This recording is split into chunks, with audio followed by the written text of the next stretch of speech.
As we were wrapping up the last case of the day, the attending looks at me and goes, "Dakota, tell me what you learned today." So of course, after panicking, I started to recount everything that we went over, and I started with, chronologically, we started talking about alpha-2 agonists. And he goes, "Give me some examples of some alpha-2 agonists." So then I said, well, there's clonidine, guaifenesin, dexmedetomidine. He goes, "Okay, well, how does it work?" And I said, "Okay, well, the alpha-2 agonists act on the alpha-2 receptor to signal that there is enough things to stimulate it, and those things are norepinephrine.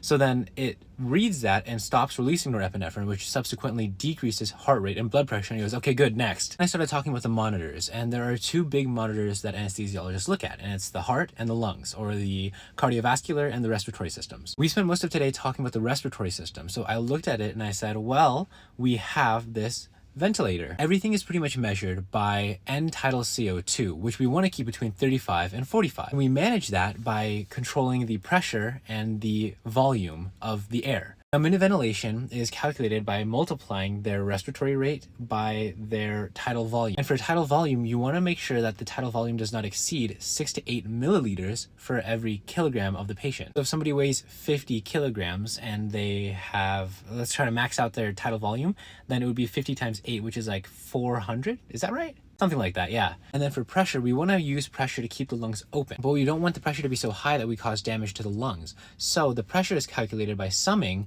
the inspiratory pressure, which is the amount of driving force of air that goes into the lungs. So it's how much force the air is being pushed into the lungs with. And then there's also peak and expiratory pressure, which is how much transient pressure we keep in the lung at all times. And then he gave me this really good